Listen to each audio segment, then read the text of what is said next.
Okay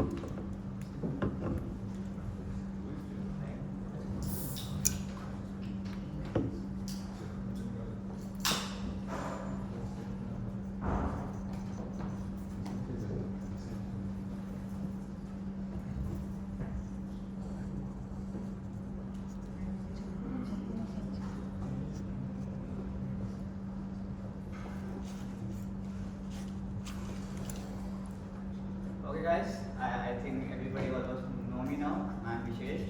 I have two projects, Panda Match and Cafe Factory. We do a lot of B2B campaigns and we have a thing called the Panda Match is basically the best company lookalike finder. And I am going to cover today. I am going to just cover about intent. It's like have anybody of yours, anybody has intent data in any sort of way. Have you? Anything else? And intent? Yeah. Funding news. Layoffs. G2. What? G2. G2 intent. So if you think about intent really, it's like we can essentially categorize it like in 3 tiers. Like even if you don't have used intent, you might have used like subconsciously. Like how we use law intent. Like law intent is basically industry location. This is like not even intent, but it's like for the simplicity, it's like if you do a very broad outreach and you are like you have a lot of industry, you have no like industry, no location, no nothing. You just have a list of like email address. That's like a shoot in the dark with like no legit intent. And that's like people used to do like 5-6 years, not 5-6, like 10 years ago. People really used to care about this. Like even with there's like they can say like 10 million mails per day, so they don't care about like just going to this. So, but like over time it was spam filter. Now you cannot send 10 emails or 10 million mails per day. So like if you move to the next one, with intent. This is the thing that all of you might have covered, like hiring roles, layoff, use APIs, lookalikes. Like this is like kind of medium internet you're talking about. It tells a bit more about the company, as for example hiring roles. If someone is hiring for like say salespeople, like it means they're like looking for sales, they're looking for something like in sales. Let's say they are hiring for developers, like they're building some things. For example, if you are an agency trying to sell development services, the best company is basically who is hiring a lot of developers, and that's what you look for. Firing a layoff. It's like let's say there's a company that is like laying off or firing like hundreds of people, sales people. There's like a problem with them, maybe fundraising. There's a problem like they don't have enough sales. They don't have stuff like this. Tells a lot. Then we have a thing called news APIs. So news APIs like Yahoo News, Google News. Here you have a bunch of shit APIs. Essentially, these APIs allow you to have a very broad intent. If you have a ChatGPT prompt in play itself, you can have every news pop up and be like, hey, is this dedicated to me or not? Can my business use this API? I will show you some examples. And the last one is lookalike. Like, it's like self-promotion, but it's actually the best lookalike tool out there. Like, I am not even kidding. We are like a lot, like other competitors like Ocean and everything, but we have people that bought Ocean and then pay us because Ocean data is so bad that they can't pay. So it's like this is like mid. Let's go more deep. Let's go high. High and can be further classified into two things: submission or visiting. Submission is basically they came to your website, they came to your LinkedIn, they came to your stuff, and be like, hey, here's my details, contact me. Like that is a very high intent. What to do with that in place? Let's say they just gave your email and name and or the company name. But you could potentially do if you have a lot of leads. Create a table. Hey, we received this company. Let's enrich it. What does the company do? What does the company could do with us?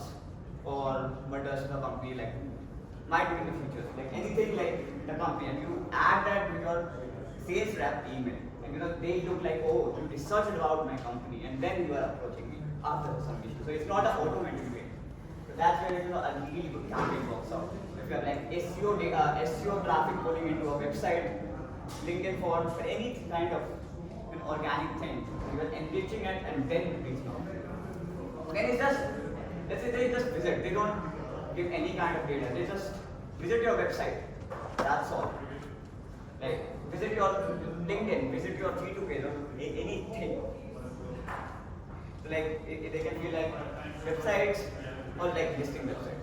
Listing website we have essentially G2 and maybe others. And like every pandemic, I actually find a lot of listing websites. You can just say like listing website for healthcare company, listing website for this, listing website. We'll have a shit ton of listing website. And everybody might have like some visitor, some sort of visitor identification. If they don't have, you can select that. You should arbitrate. Just call them arbitrate. Hey, I can partner up with this company, and you make it. Let's say, but in general, G2, if someone mentioned like a G2 intent data, like somebody viewed your G2 intent. That's great. Like what they do, they saw pricing, they saw this, like whatever they see, you can add that to the copy or like the approach to that. I can give an example. For the website, we had a client. I have a client named Storylane. Storylane is basically a demo booking platform. It helps me create interactive demos. So they have a lot of competition out there. So they have landing pages like Storylane versus Pneumatic, Storylane versus this, Storylane versus that. And we track whoever comes to the website. Let's say Storylane versus Pneumatic, somebody viewed that. Now we know that the person is looking for Storylane versus Pneumatic.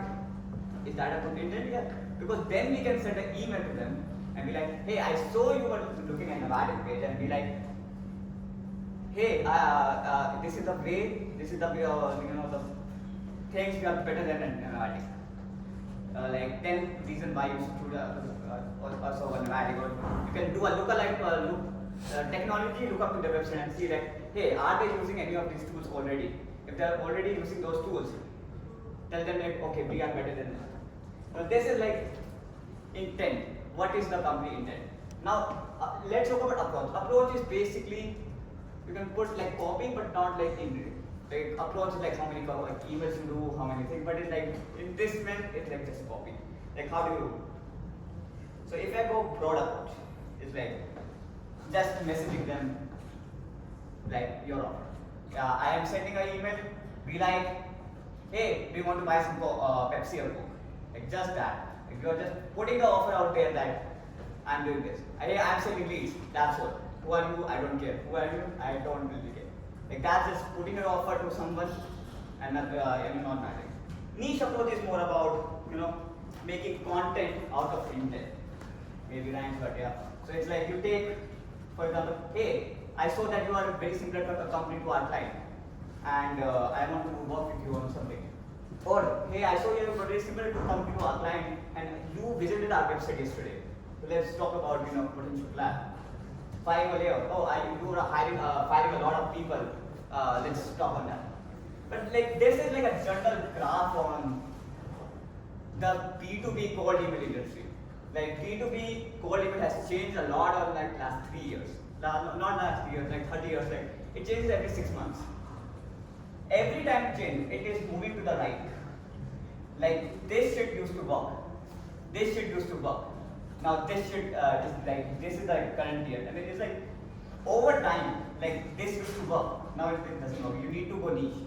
Because it's a rightward shift towards more high intent, more niche approach, more personalized approach, and putting more effort to your campaign. It's not like, hey, I got a lift from Apollo, like 10,000 leads of like lead agencies, and I'm sending leads to them.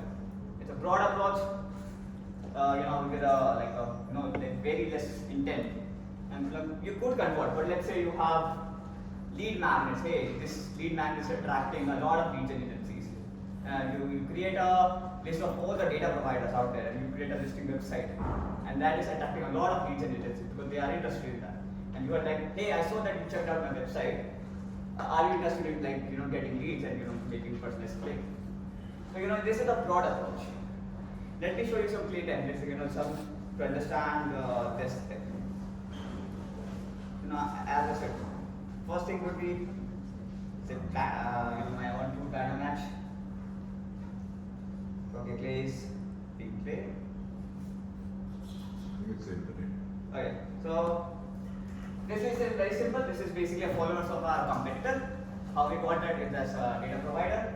Everything is a data provider if we want. So we got their LinkedIn profile, their job title, their industry. They are like just data provider, like they are like following the our competitors. And we do a simple find the portal, like find the email, and reach the email, like find. Like this is a very simple workflow, but that's really work because what? Because we are targeting our competitors' followers with the messaging being, hey, I saw that you follow some data providers. Are you looking in the market for this? And because Panamax is much better than this, a lot of them we are getting a lot of good responses and be like, hey, I want to test you too loud, I want to test you too loud, and we go from there. This is again a very simple workflow that Play helps us do. Now let's go to more. So there is a thing called Factors.ai. Some might be aware of it. It's kind of like RB2B. It basically pulls accounts mostly. Like RB2B is more personalized, and it's been. So the thing about this domain, so we are receiving this data from Factors.ai, which are the companies that are visiting our website. And we have the email, domain, the company, how much they make, how much the thing, and which website, landing page there. So this is what I mentioned. So when you have Storytel was a company from Nevada, Storytel was one. This is our metric. Like I can send to this guy, hey, I saw that you were using checking out this page and comparing it to Nevada. This is a million, 10 ways, 20 ways, 30 ways, why they are better than Nevada. And it's like every your tool. Like if you think your tool is better than your competitor, there is no shame of going to be like, hey, this is why we are better than competitors in the emails. You just need to know. And after that, once we have the company for Factors, we do a simple Apollo search. Hey, find marketing, find research. Why we do two searches? It basically we have two different approaches to it. Marketing team have a different use case compared to a sales team. So the sales team thinks more about, hey, does it make more money? That's all. Marketing team, it generates more approach. That are we generating more brand awareness? So that's what we care about. So it's like two different things. So, hey, for the marketing people who got Snowball with Navatic, here's like a different copy. And things like this we have built up over time. Things when this built up over time, it's like that's where you actually make money. And that's where actually the capital is. And then we are doing nothing actually. We are pushing this people to find to another two tables called marketing thing.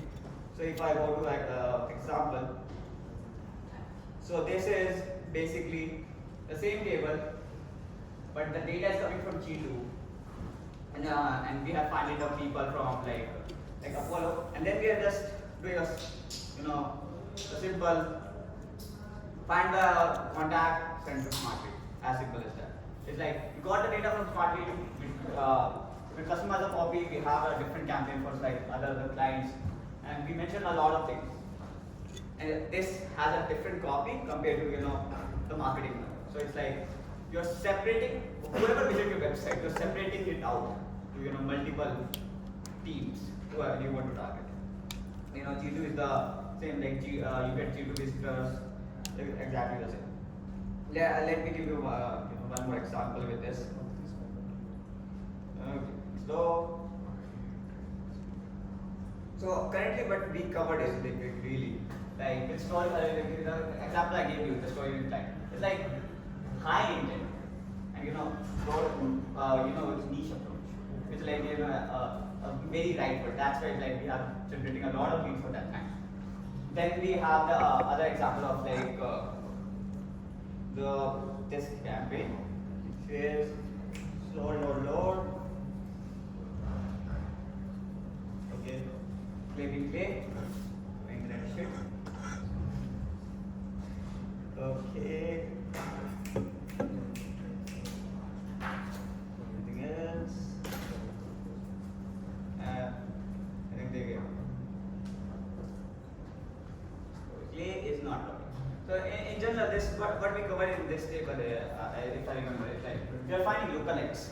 So if we find we had a client, we look at it. Okay, what are the 1,000 companies which are very similar to this company?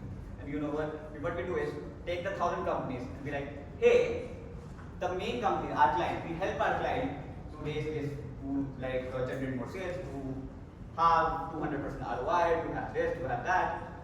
But at the end, it's mad because it's a very lookalike company. It's like so many times where like, okay, this is my direct competitor URL. If you can help my direct competitor, you can probably help.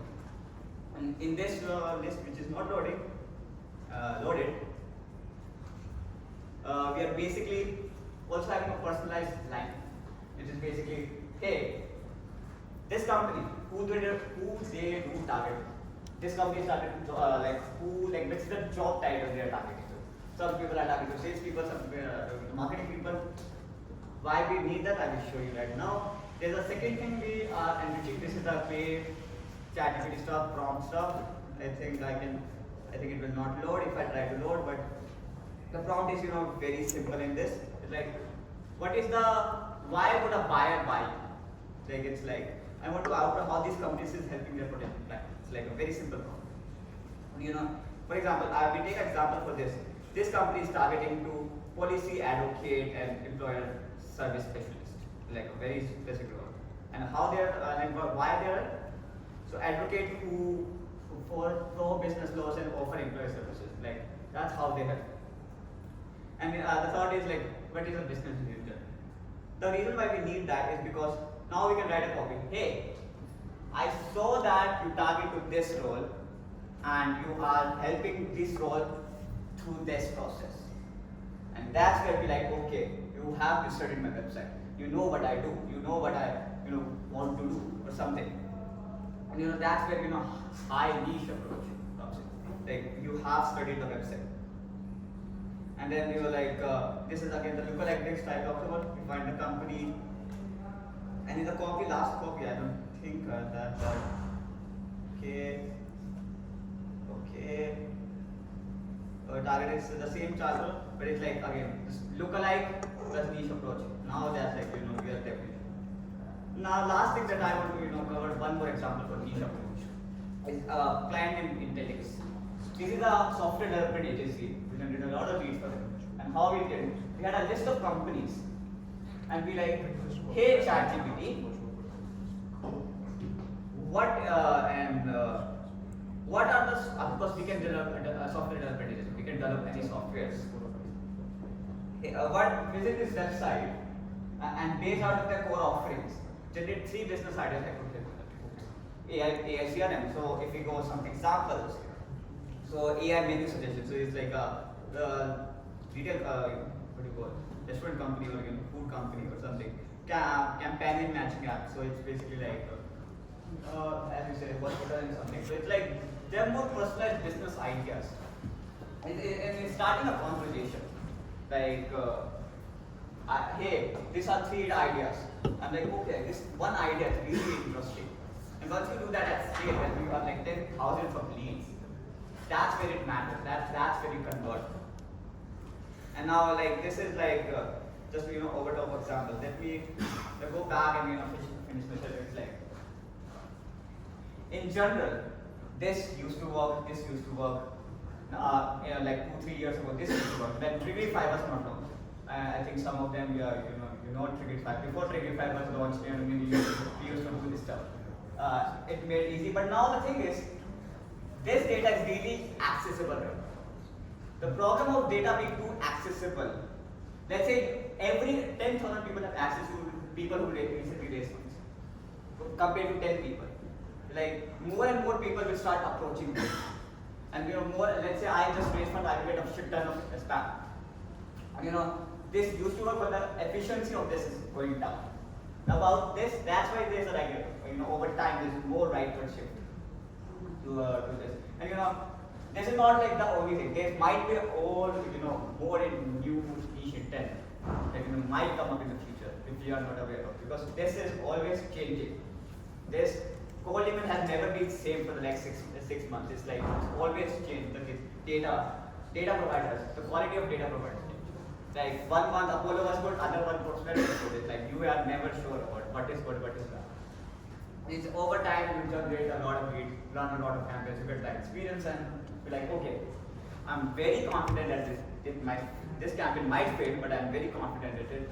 And that's when you do that at scale, that's where you actually generate pipeline. And now I'm open to questions. If anybody has questions, let's talk about this. Anybody questions? Yeah. So when you run something for let's say 9,000 people, around 1,000 companies, Yeah.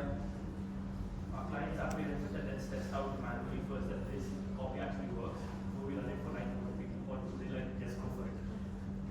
thing is, the way to close leads in clients is like be with them. Like don't be like, hey, I provide a done for you service. No, let's not do that. Hey, let's work together to generate pipeline. And be like, hey, this copy might generate leads, but the only time we'll know when we are doing a scale. So that's the things like this. When you do scale, the more numbers you have, the more you know that okay, it works. So let's say you have to send 100 emails and be like, it didn't work. What do you do? Like that is like zero data, like close to nil data that like you cannot make judgments on like very low campaign. You have to make judgment on campaign, and that's the risk you need to be willing to take. To make like, and 10,000 K, and you want 10, that's a lot of fake rates. Fine, because the amount of money, the amount of revenue, the amount of pipeline you're going to generate from that campaign. And even if you don't generate the campaign, you are going to get a lot of negative responses maybe, but you will get why? You will get your business. You will get how to sell your business better. Anybody else? In the beginning itself, you said that Panda Match is way better than Ocean.io, which is really famous for its lookalike data. Yeah. Can you tell me more about it? Like, how is it any better? So Ocean.io basically takes a website, create keywords, and match those keywords. So if you are not actually putting a domain, and if you put the domain, it is looking at the keywords and saying, okay, this company has like 5 10 keywords. That's like how Ocean.io does it. How we do it, basically we take all the content, like A to Z, everything, every A to Z to the content. We take and analyze that to everything. So our database is essentially very massive compared to Ocean. Now, Ocean again, it's they are very limited in nature. Even if you go to their page tag, they are like annual plan with 1,800 credits or something. It's like we are like $200 for $500,000 credits. It's like we cost a lot less. We have a much better accuracy, and that's where our campaign with Panda Match comes. And our client campaign with Panda Match. Even the outreach table, the intent table. Let's say somebody is visiting my website or making some form submission. So it is getting auto-populated in the Clay, or is it getting populated in CRM and then I'm connecting it to Clay? Okay, so I show you example. So I think this is the table. So this is webhooks. Basically, in Clay, you can create a webhook, and you have set that factors, and it's continuously send you data. Whenever you receive a new row here, the Clay will process it and set that to your campaign. So you have an automated pipeline that whenever someone visits your website, it enrich itself manually, like without any human intervention, it just push that to your campaign. And so this is how to build actually a fully automated sales pipeline. That's what. That is for let's say at these stages. Let's say you find it's a first time visitor or maybe second time visitor or how is availability. So that's again one more level. So when I say the right side, it's like okay, what is the journey of the person? How many times they submitted? How many times they visited the website? Then I compare 4 tools. You can be like, okay, I see that you compare 4 tools. That's not what we do because that's too complex and with like very minimal results. But that may be something that we may do in future because that's what it takes to get results. It's like whatever it takes to get results, it's what we do. Like and it's the philosophy of around like whatever it takes to get results. Not like anything, but anything and morally and ethically right. So you can buy like bribe people at like companies. Hey, give me a guide. Like of course not that way. I know agencies that have done that way. So I'm like no, I'm not going to that way. So like morally, ethically right. So again, anything like for example, Panda Match or Ocean.io, they are getting data from public database sources. Even Apollo get their data from LinkedIn, which is like a bit more public. It's a bit more gray area, but it's like still very much illegal. ZoomInfo is a lot of big database, and they like maintain all the GDPR compliance and everything. So it's not like maintaining this data is like gray area or something. It's like totally like scalable, totally legit way to actually scale that data. There's like bad ways to get the data too, which might be better, but like again, that's not what we do here. Okay, anything else? Anyone? How big is Panda Match database? 2 petabytes with 500 million websites.